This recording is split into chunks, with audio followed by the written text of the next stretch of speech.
Alam ko, there is so much foreboding in the hearts of many of the Filipinos today. But let me quote the Word of God to you for a few moments. Kung bibigyan na akong pagkakataon ng Panginoon sa mga sandaling ito, may babasahin ako sa inyo na mga salita ng Diyos na palagi kong ginagawa. And while I am preaching the Word of God, believe me, the Lord will make and do something for you while I am preaching. Hindi pa ka ako dumadalangin, may gagawin na ang Diyos sa inyong mga buhay. Ito'y sinasabi ko sapagkat maraming beses na ito'y ginawa ng Panginoon sa lahat ng mga krusada na kung saan ako ay pinadala ng Panginoon upang makipagtagpo sa kanyang mga anak. Pakinggan ninyo ang mga salita ng Diyos, mga kapatid at mga kaibigan. Sinabi ng Word of God, Christ hath redeemed us from the curse of the law, being made a curse for us. For it is written, Cursed is everyone that hangeth on a tree, that the blessing of Abraham might come on the Gentiles through Jesus Christ, that we might receive the promise of the Spirit through faith. And if ye be Christ's, then ye are Abraham's seed, and heirs according to the promise. Ang pinaka-ugat ng problema ng tao, hindi material, hindi physical, kundi ito'y spiritual. You know why? Because you were not made by a material God, but it was a spiritual God who made us. So really, we are not physical beings. We are spiritual beings. So I don't believe the saying that say we are physical beings with moments of spiritual experiences. But we are spiritual beings with moments of physical experiences. Kaya kung tatanungin mo ang sarili mo, saan ka nang galing? Bakit ka naririto? At saan ka papunta? And this has been the question of the century. Maraming beses ito katanungan na naririnig natin sa mga pag-aaral, sa philosophy, kung sa ano pa mang mga pag-aaral sa mga mataas na antas na pag-aaral. Ito ang naririnig natin. Saan ako galing? Darwin, sinabi niya sa kanyang theory of evolution that we came from the monkey. How many of you believe you came from the monkey? And you just evolved hanggang yung buntot mo dahan-dahan nawawala. Hanggang lumitaw ka, wala ka ng buntot. Through process of evolution. Millions of years of evolution. How many of you believe you came from the monkey? Ilan sa inyo naniniwalang galing kayo sa unggoy? Wala. Salamat sa Panginoon. Sapagkat ang authority ng ating buhay, ang banal na kasulatan, sinasabing tayo ay galing sa Diyos. In the beginning, the Bible says that God took dust from the earth. He created and formed it. And once man was formed, He breathed into his nostrils the breath of life. And man became a living soul, able to communicate to the one who created him. Pero nyo, lupa ka. Ginawa ka, lagyan ng ulo ng katawan. Nung ito'y nabuo na, lumapit ang Diyos, hinipan yung ilong mo. Yung ihip na yon, yung hangin na yon, na pumasok sa iyo, na siyang hinihinga mo ngayon, galing sa Diyos yan. Kaya tayo ay galing sa Diyos. We came from God. Many times, we forget this. Nalilimutan natin tayo galing sa Kanya. Nalilimutan natin na tayo ay ginawa ng isang makapangyarihan Diyos na Espiritu. Kaya nawawala tayo sa Kanya. Huwag po ninyong kalimutan yan na tayo ay galing sa Diyos. At huwag kayong maniwalang galing kayo sa unggoy. Kahit ang iba sa atin, medyo mukhang unggoy, Pero hindi kayo galing sa unggoy. Galing kayo sa Panginoon. Hallelujah! Galing kayo sa Panginoon. It was God who made you, and He became your Father. You are connected to Him by faith. Everybody says faith. Do you know that we have 6 senses? The 6th sense was lost, which is the sense of faith. 5 na lang ang natira sa atin, yung ating 5 sentido. This connects us to our material physical world, but the sense of faith connects us to God, because it is only through faith that you can touch God. Without faith, it is impossible to please Him. For they that come to Him must believe that He is a rewarder of them that diligently seek Him.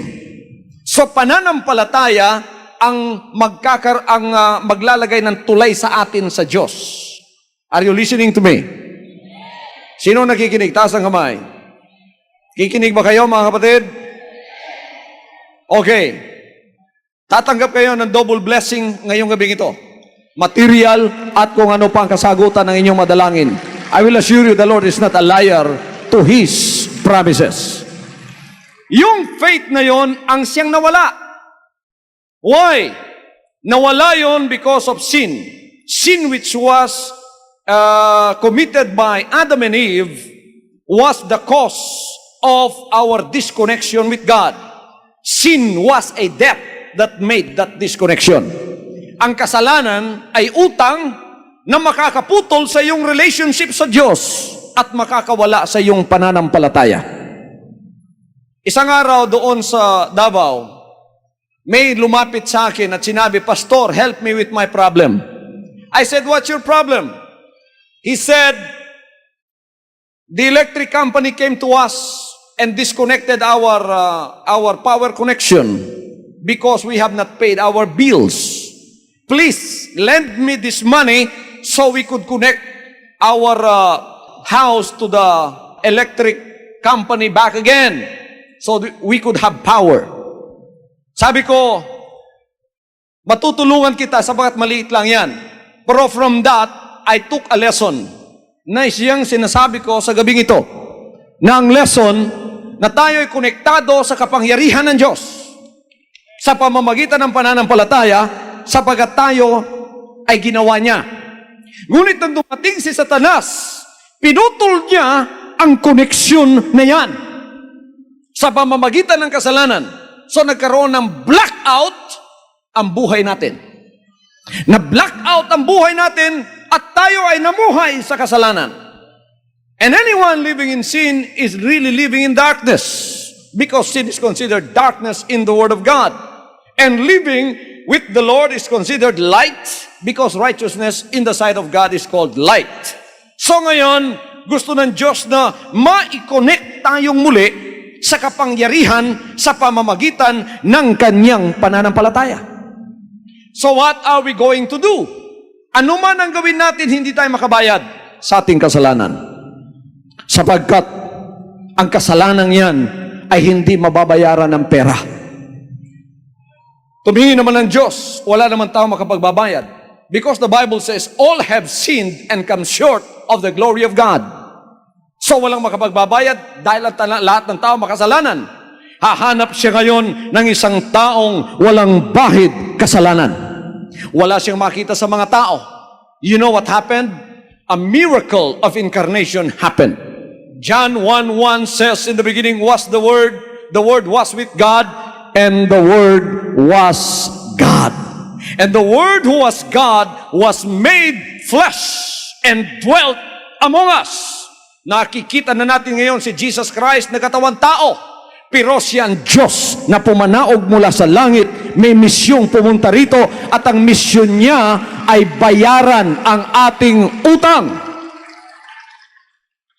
Lahat ay magsabing ang misyon ng Panginoon sa pagpunta rito ay bayaran ang aking mga utang. Ano yung utang mo? Kasalanan. Para ma-connect kang muli sa kapangyarihan ng Diyos. So He came and He gave His life to us and He paid the debt which is by His death and sacrifice, now you can have connection to the light once again. Meron ka na namang koneksyon sa sa kapangyarihan ng Diyos at sa kanyang liwanag. Pero anong gagawin mo upang may connect kang muli? Nung kayo naputulan ng ilaw, anong ginawa ninyo? Ang Davao Light ba o ang Manila Electric Company, Meralco bang pumunta sa inyo at sinabing magpa-connect kayo? Sino? Kayo ang lumapit at nag-apply muli pagkatapos na nabayaran ninyo ang pagkakautang ninyo na naputol ang inyong kuryente at power sa bahay. Lumapit kayo, nag-apply kayo, at sinabi ninyong, maninibago ako sa pagbabayad ng aking pagkakautang. All you have to do is come and apply for it. And the blood of Jesus Christ, that efficacious blood that was shed on the cross, will have its effect in your life. Iko-connect kang muli sa kapangyarihang yan. Pagkatapos magkakaroon ka muli ng pananampalataya. Ito ang problema ngayon. Ang sinabi ng iba, Pastor, ngayon ako'y lumapit sa Panginoon at ako'y ko-connect na muli sa Kanya. Paano akong magkakaroon ng pananampalataya? Dito ang napakagandang sasabihin ng Panginoon sa atin, mga kapatid, kung paano kang magkakaroon ng pananampalataya. How many of you wanted to have faith today? Faith is connection to the power of God. So pagka nakakonect ka na naman sa power ng Panginoon, pag sindi mo ng ilaw, iilaw ka. Magkakaroon ng buhay ang iyong pamumuhay. Magkakaroon ka ng koneksyon sa kapangyarihan ng Diyos sa langit. But the question is, how do we get faith? It is the Word of God that provides us the answer. The Word of God says, faith cometh by hearing, and hearing by the words of God. Ang pananampalataya dumarating sa pamamagitan ng pakikinig, tulad ng ginagawa nyo ngayon, at pakikinig sa pamamagitan ng mga salita ng ating buhay na Diyos. Naririnig ninyo ang boses ko? Naririnig ba ninyo ako? Maliwanag ba ang naririnig nyo sa akin? Naunawaan ninyong sinasabi ko? I would like for everybody to understand what I am saying tonight, because this is very, very important. Lalong-lalo na doon sa mga bagong-bago pa lang. Ang kapangyarihan ng Diyos dumarating sa pamamagitan ng pananampalataya. At ang pananampalataya dumarating sa pamamagitan ng pakikinig sa salita ng Diyos. Actually, it is the Word of God that creates faith in your life. Pagka nagkaroon ka na ng sentido ng pananampalataya, babalik sa iyo ang pang-anim na sentidong ninakaw ng demonyo nung ang tao ay magkasala. Ano ang kailangang gawin mo? Makinig ka sa mga salita ng Diyos palagi, tulad ng ginagawa mo sa mga sandaling ito. Nandiyan na ang pananampalataya para sa kagalingan. Look at Paul in Acts 14:7-10, when he looked at the man, and then the man was looking at him and hearing the gospel preached. And there the Bible says, Paul and Barnabas preached the gospel. And there sat a certain man at Lystra, impotent in his feet, being a cripple from his mother's womb, who never had walked. The same heard Paul speak, who steadfastly beholding him, and perceiving that he had faith to be healed, said with a loud voice, Stand upright on thy feet. And he leaped and walked. Tingnan ninyo, nang nakita ni Pablo itong taong ito, nakikinig sa kanya, namasdan niya sa kanyang mga mata, nagkaroon ng pananampalataya, ginawa ni Paul ang tatlong bagay. Pinangaral ang magandang balita, nakita niyang tao may pananampalataya para gumaling, sinabi niya sa kanya, tumayo ka at lumakad. Ano ang ginawa naman ng tao? Nakinig siya sa mga salita na pinapangaral ni Paul, meron siyang pananampalataya upang gumaling, at nang inutusan siyang lumakad, siya kaagad-agad at karaka-raka ay lumakad sa pamamagitan ng kapangyarihan ng ating buhay na Diyos. Pinakamaliit ang physical healing na magagawa ng ating buhay na Diyos. The biggest healing is spiritual healing. Na makikilala mong tunay ang Diyos sa iyong buhay at hindi ka nahihiwalay pa sa Kanya. Sa mga sandaling ito, paano kang magkakaroon ng tunay na pananampalataya?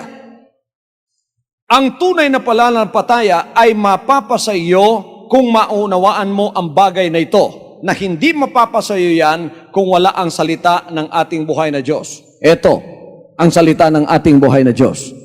These are not ordinary words. These are the words of God. They are called the words of life.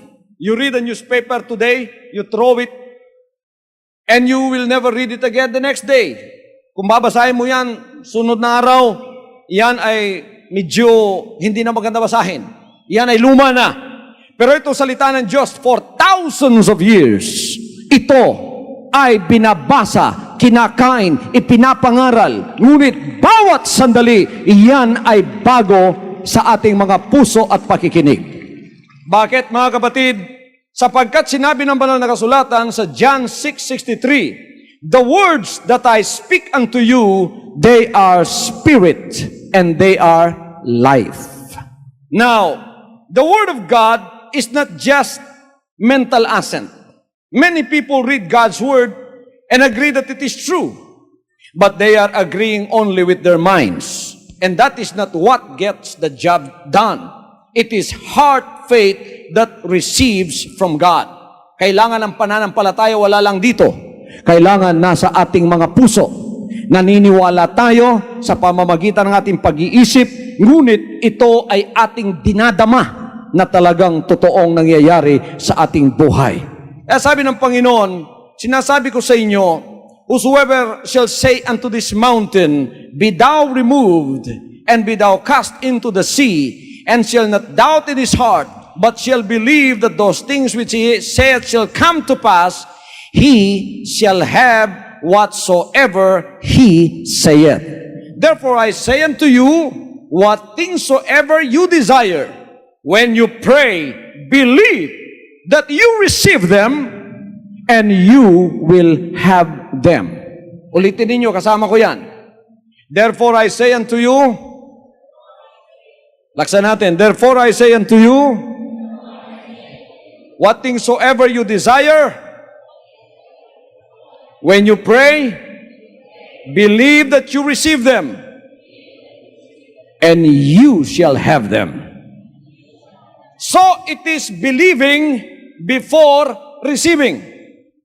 Kung tayo physical at material lang, we receive first before we believe. But in the Word of God, it is believing before receiving. Kung tayo ay wala pang kaalaman sa salita ng Diyos, to see is to believe. Tingnan ko muna bago ko paniniwalaan. Ngunit sa harap ng Diyos, paniwalaan mo muna bago mo matatanggap. So faith really is calling the things that are not as though they are already. Tinatawag mo ang mga bagay na hindi mo nakikita na parang nandiyan na. Really, with God, there is nothing that is impossible. With God, there is no past, there is no future. Everything with God is present tense. So when you talk faith, you are talking the Word of God. You are claiming something that has not been seen. But when you believe that God can do it for you, God is going to do it for you. Yun ang ipinangako niya, na kung gagawin mo yan, paniniwalaan mo ang mga bagay na sinasabi, yan ay mangyayari sa iyo. Tingnan niyo yung faith ni Abraham at faith ni Thomas. Sinasabi ng banal na kasulatan, si Tomas, isa sa mga disciples, nung bumangon ng Panginoon, na hindi naniwalang ang Panginoon ay bumangon nga mula sa mga patay. Sa John chapter 20, 24 to 29, ngunit isang araw, nung ang Panginoon ay narinig niya ito, while they were gathered in the upper room, all the doors, all the windows were closed, all of a sudden, Jesus Christ materialized in the middle of them, in the midst of them. Ang Panginoon ay lumitaw. Mulang paa muna ang nakita, hanggang lumilitaw ang kanyang mukha, ang kanyang katawan, hanggang nakita ang kanyang pagmumukha. Nagmaterialize siya. At sinawag niya si Tomas at sinabi, Tomas, halika rito. Lumapit ba si Tomas, mga kapatid? Lumapit ba si Tomas? Anong pinagawa ng Panginoon sa kanya? Ang sabi ng Panginoon, ilagay mo ang daliri mo dito. Nilagay ni Tomas. This is the sense of touch. Na kung hindi niya mahahawakan, hindi niya paniniwalaan. Lagay mo yung daliri mo dito, sa butas ko dito. Nilagay niya sa paa. Sabi ni Tomas nung mahawakan niya ang Panginoon, My Lord and my God. That means I believe you already. Pero itong mensahe ng Panginoon sa kanya. Sabi niya, Tomas, naniniwala ka dahil nakita mo. Mapalad ka. Pero sinabi ng Panginoon, mas mapalad ang hindi nakakakita, ngunit naniniwala at nananampalataya. Ngayong gabi ito, mapalad kayong lahat sapagkat you have not seen the Lord Jesus Christ physically, but do you believe that He is here tonight? Why? What backs up your belief? The Word of God. Anong sinabi ng salita ng Diyos? 2 or 3 gathered in my name, I am in the midst of them. I have not seen Him, but I believe He is here tonight. Hindi ko siya nakita, pero ako'y naniniwalang nandito siya ngayong gabi sapagkat sinabi niya yan. Nandito siya. Kaya kung tatawagin mo siya, naririnig ka niya sa mga sandaling ito. Yan ang pananampalatayang mala Tomas. Sinong may pananampalataya ditong katulad ni Tomas? Hindi yan ang kailangan natin upang magkaroon ng pagpapala. Ang kailangan natin ay pananampalatayang tulad ni Abraham. Hallelujah! Bakit? Si Abraham at si Mrs. Abraham hindi tumitiwala sa kanilang mga sentido. Ngunit na i-connect yung kanilang pananampalataya sa Diyos na pag sinabi ng Diyos, although circumstances and situations around them belie what the Word of God says, they will still believe the Word of God. Isang araw dumating ang Panginoon sa buhay ni Abraham. 100 years old si Abraham, 99 years old si Sarah. Sabi ng Panginoon kay Abraham, si Sarah ay magkakaroon ng anak next year. This time, this year, and this month. Akala ninyo mga kapatid, tumawa si Mrs. Abraham, si Sarah. Tumawa siya. Bigyan nga ninyo ako ng sample ng tawa ni Mrs. Abraham. Okay. Tumawa siya. Sabagat bakit siya tumawa?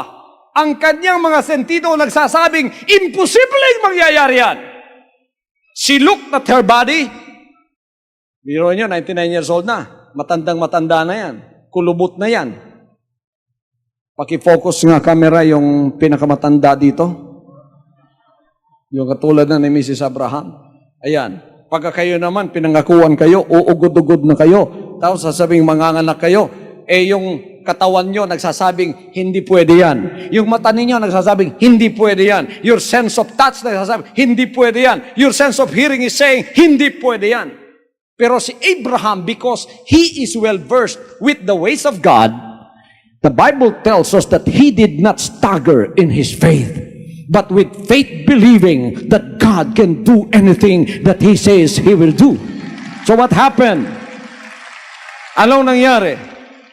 Dumating ang panahon na ang pinangako ng Panginoon ay nagkaroon ng katotohanan.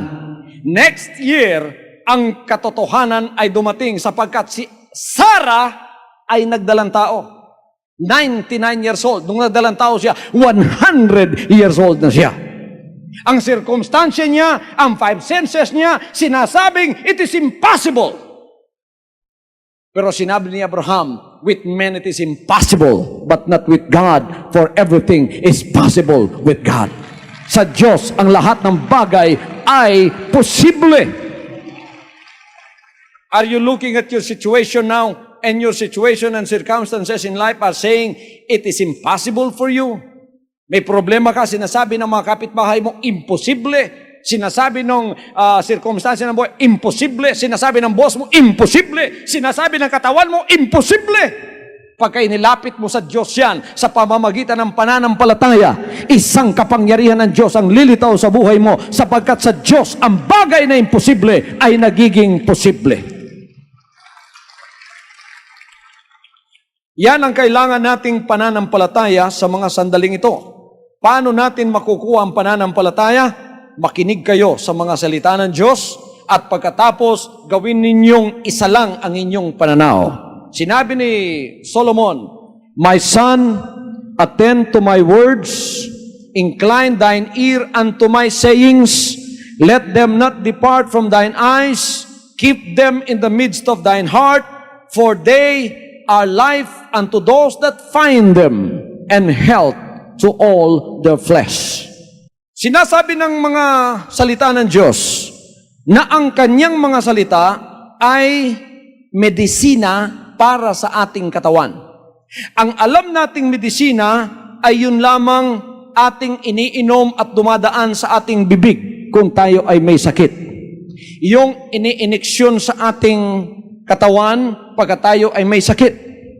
Pero alam ba ninyo na mayroong mas powerful na medisina na hindi iniinom, kundi pinakikinggan? Alam ninyo kung ano yan? Salita ng ating buhay na Diyos.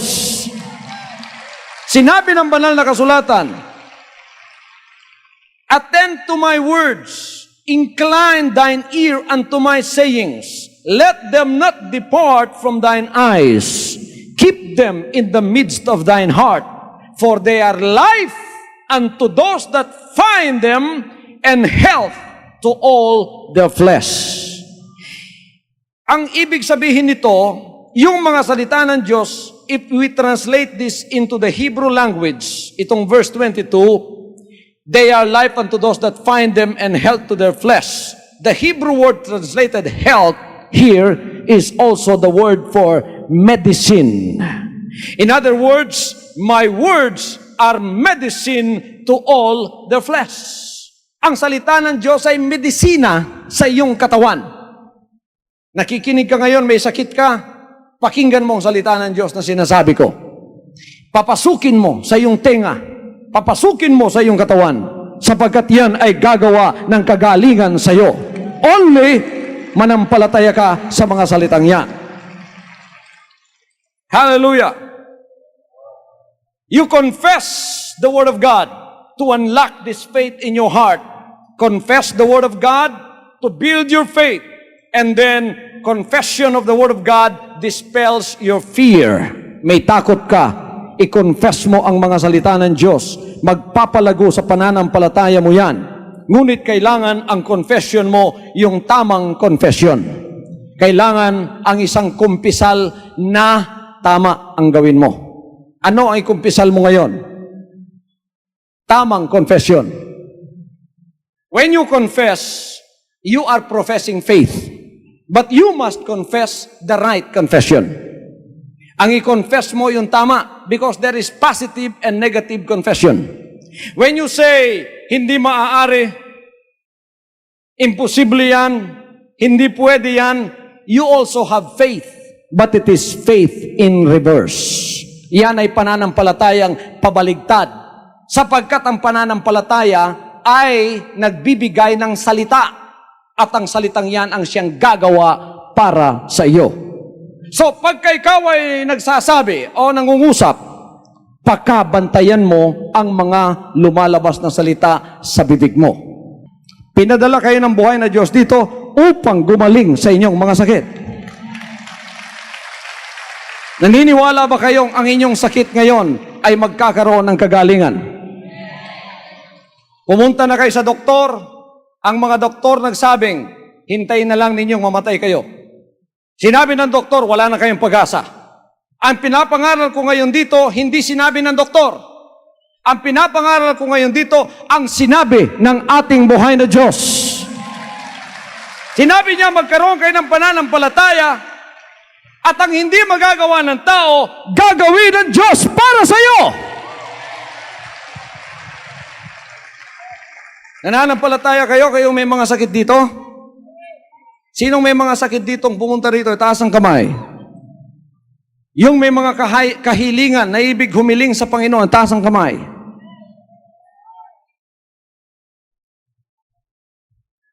Galing kayo sa ospital at wala nang magagawa, sabi ng doktor, ang inyong doktor sa inyo. Ngunit, ngayon ay pumunta kayo rito upang baligtarin ang sinabi ng doktor sa inyo at sinabi ng Panginoon ngayon, kung sa tao imposible, sa Diyos ay walang bagay na imposible. Hallelujah! You can even confess what you want to confess tonight and the Lord will do it for you. Only you make the right confession. Because faith sees the answer. And the right confession will make it for you. Sapagkat sinabi na ng ating buhay na Diyos yan. Sa Deuteronomy chapter 28 verses 1 to 14, ipinangako ng Panginoon sa inyo na kung kayo ay sasampalataya sa kanyang ginawa, hindi kayo ginawa ng Diyos na mula sa lupa, pagkatapos hinipan niya sa butas ng inyong ilong, binigyan niya ng kapangyarihan upang dito ay maghirap sa pamamagitan ng sumpa. Sinabi ko sa inyo, ang problema hindi physical at material, kundi spiritual. Ang problema ay tayo'y nawalay sa Diyos at gusto ng Diyos ibalik tayo at ang sumpa ay alisin sa ating mga buhay. Sino sa inyo dito ang gustong ang sumpa ay malis sa kanilang mga buhay? Alam niyo, binayaran na ng Panginoon ang sumpang yan.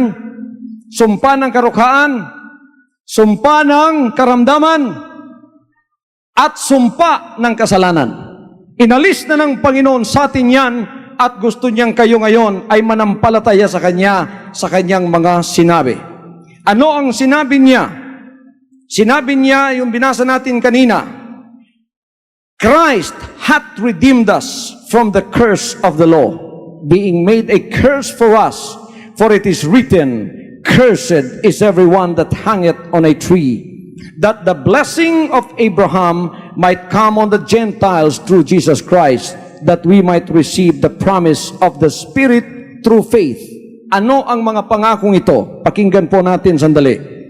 And it shall come to pass, if thou shalt hearken diligently unto the voice of the Lord thy God, to observe and to do all his commandments, which I commanded this day, that the Lord thy God will set thee on high above all nations of the earth.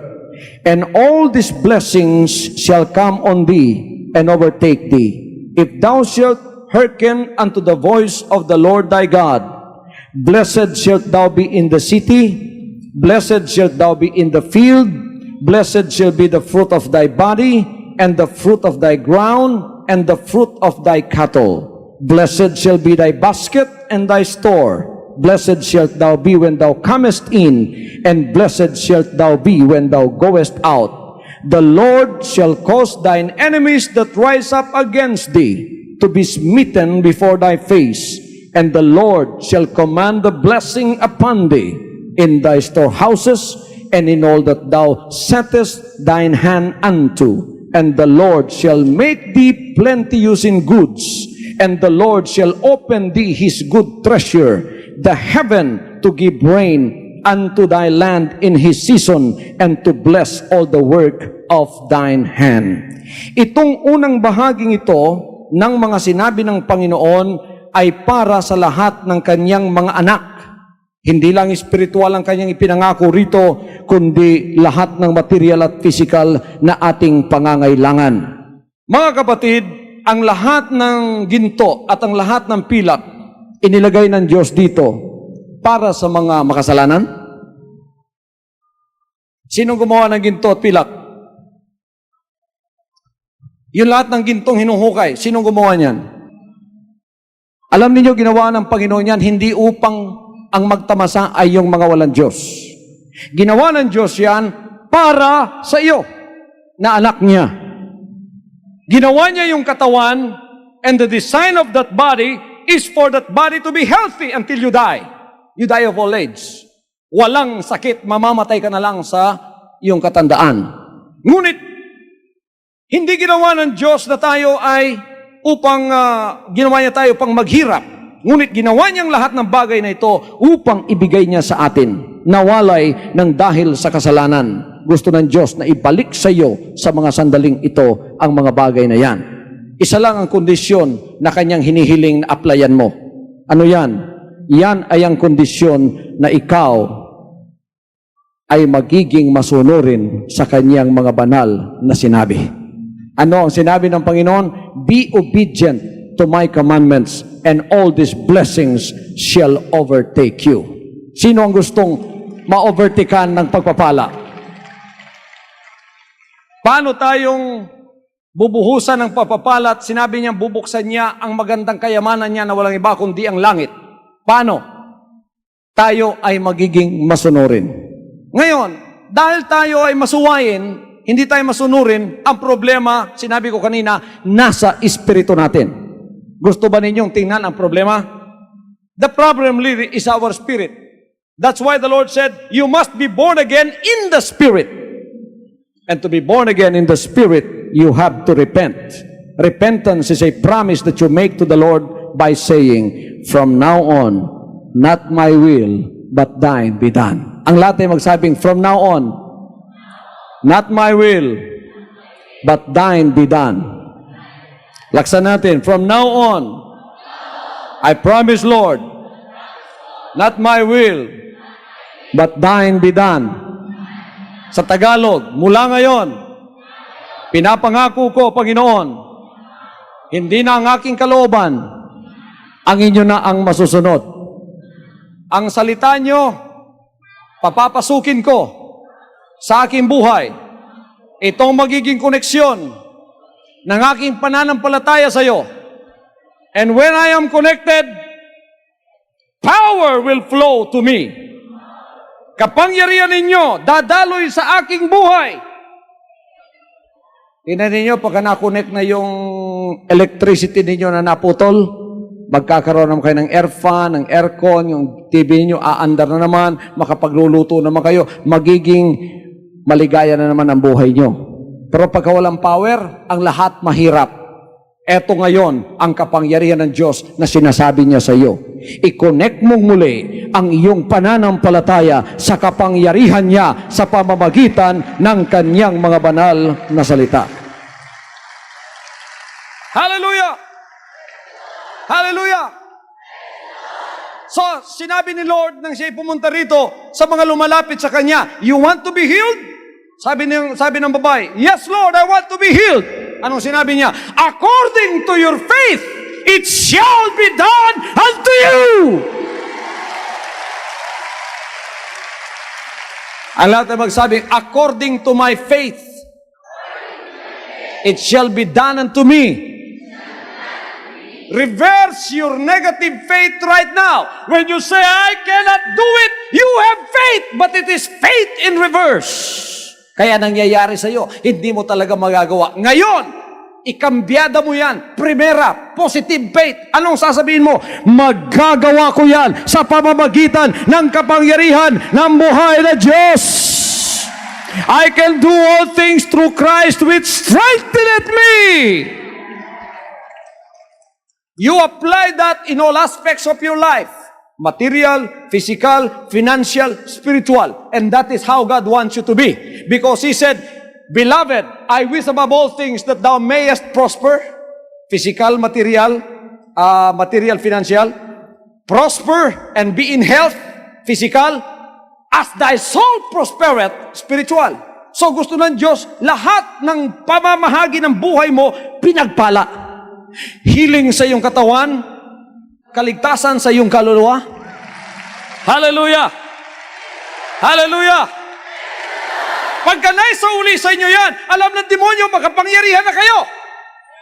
Alam ninyo, utusan na ninyo. Because if you have faith, you have power. If you have power, you have authority. And if you have authority, you can command anything in your life to come that you like, and anything that you don't want to go.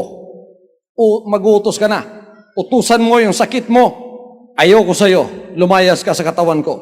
Poverty, ayoko sa'yo. Tingnan niyo, wala kayong kapangyarihan ngayon. Kahit ayaw ninyo ng poverty, yung poverty, hinahanap-hanap kayo. Sabi mo sa poverty, sa karukhan, ayaw ko sa'yo. Sabi ng karukhan, anong magagawa mo dahil mahal na mahal kita? Cancer! Ayaw ko sa'yo. Anong magagawa mo dahil na mahal kita? Pero pagka pumasok sa atin ang pananampalataya, nagkaroon tayo ng kapangyarihan at autoridad, makapag-uutos ka na. Sasabihin mo sa bundok, lumayas ka bundok, at yan ay susunod sa sinabi mo. That is how heaven operates. Heaven operates by means of words of faith. And He wants, the Lord wants to transfer it to you because you are a child of God. You are created in His own image. And He wants you to have power over Satan and all his demonic forces. He wants you to have power and be successful in your life. Ayaw niyang kayo ay tinatapak-tapakan ng demonyo. Kaya ngayon, pagka binalik ng Diyos sa iyo yan, you just say the word, and what you say is what you get. Pag sinabi mo, susunod sa iyo ang bagay na yan. That is how heaven operates. That is how the Lord God operates. He operates by means of the power of His word. At bilang mga anak niya, gusto niyang ipamana sa atin, hindi yung kayamanang makikita, kundi yung mga salita niya. Sapagkat ang salita niya ang gagawa ng lahat ng bagay para sa iyo. You command the things that are not as though they are. Dukha ka ngayon, sasabihin mo, hindi, ako'y aalis dito, sapagkat iko-command ko ito na alis. Prosperity, come to my life. And it will happen. Ulitin nga natin yung word na prosperity.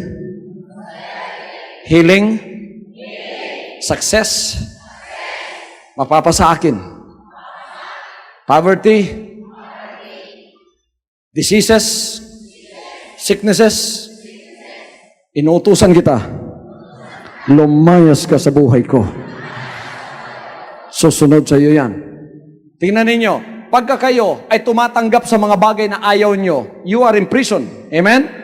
If you accept the things that you don't like, you are not really free. You are in bondage and you are in prison. Yung mga preso, ayaw nila nasa preso sila, nasa bilangguan, pero bakit nandoon sila? Sapagkat sila ay bilanggo at wala silang magagawa. You get out of your bondage. This is a gospel for the healing of for the nation, gospel concert crusade. Kayo ang unang pagagalingin ng Panginoon. Kung meron kayong pagdadalamhati, paggagalingin kayo. Kung meron kayong mga kapighatian, aalisin kayo sa kapighatiang yan at ibabalik ng Panginoon Diyos sa inyo ang kanyang kapangyarihan sa mga sandaling ito. Ngayon, uutusan na ba natin? Uutusan na ba natin? Sino gustong mag-utos na? Okay?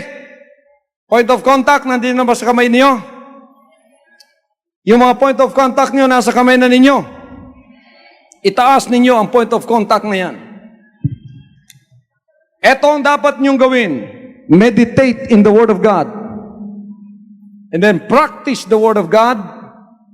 And give the Word of God first place in your heart. And then obey the voice of the Spirit through the Word of God sa inyong buhay. So i-meditate niyo yung word na yun. You know, meditation is like, nakakita kayo ng kalabaw? Kumakain siya ng damo. Lahat, kanyang nilulunok lahat. Pagkatapos pagka ang kalabaw nagpahinga, nilalabas niyang muli at nginunguya niya. Ngayon, lunukin na ninyong lunukin ang salita ng Diyos. Pag-uwi ninyo, you meditate on those words. Ulit-ulitin ninyo sa mga isip ninyo mga salita niyo hanggang babalutin ng mga salita niyo ang espiritu ninyo.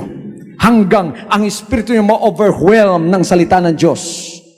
Tatayo kayo na makapangyarihan.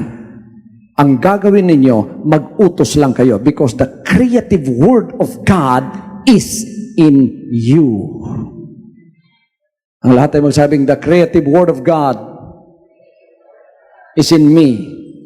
I will create everything through this word. I will create healing. I'll create prosperity. I'll create salvation. I'll create everything positive that will surround my life.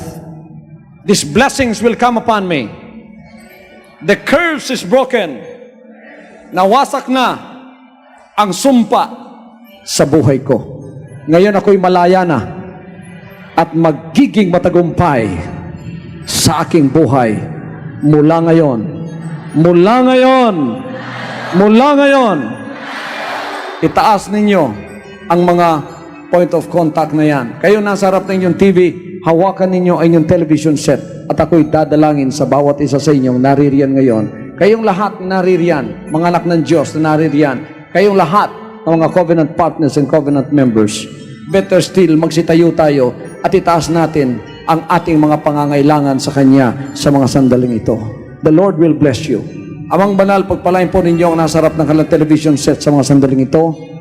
I-connect po ninyong muli ang kapangyarihan sa kanilang buhay sa pamamagitan ng pananampalataya nila. At gawin po ninyong matagumpay mula ngayon ang kanilang buhay. Pagalingin po ninyo ang bansang Pilipinas.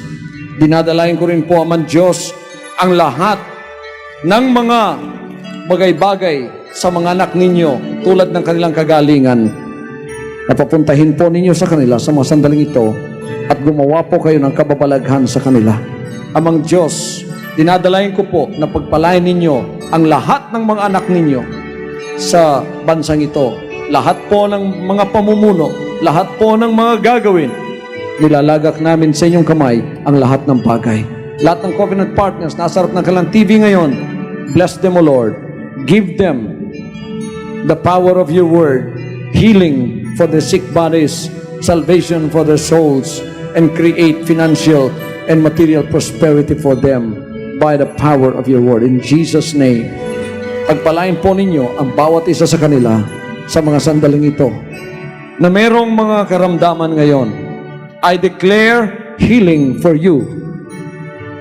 I declare healing for you. Those that are sick in and out of their bodies, I declare healing for you. Kayong may mga financial distress, naghihirap, naghihikaho sa buhay nang dahil sa karukhaan, walang tao makakatulong sa inyo. Napakarami ng pangako ng banal na kasulatan para sa iyo, anak ng Diyos. Sa pangalan ni Kristo Jesus. Hallelujah. Hallelujah. Sa pangalan ni Kristo Jesus, magaling ka na sa iyong karamdaman. Magaling ka na sa iyong karamdaman. Tanggapin mo yan sa pamamagitan ng iyong pananampalataya. Sinabi ng Panginoon, winasak na niyang sumpa sa iyong buhay. At yung may mga problemang finansyal, inilapit natin sa buhay na Diyos ang problemang yan. Aalis ka sa meeting na ito ng pagpapala ay taglay mo. Bubuksan niya ang kanyang magandang kayamanan sa iyong harapan. Ang langit bubukas sa iyo. Ang gagawin mo, pasalamatan mo ang buhay na Diyos sa lahat ng tatanggapin mong pagpapalang finansyal mula ngayon. Hallelujah. At sa lahat ng mga naghanap ng kaligtasan, lahat kayo, bukas ang kaharian ng Diyos dito sa lupa para sa bawat isa sa inyo na makapasok. Pagpapalain kayo ng ating buhay na Diyos sa inyong gagawin na pagpasok sa karyang ito. In Jesus' name. Hallelujah. Hallelujah.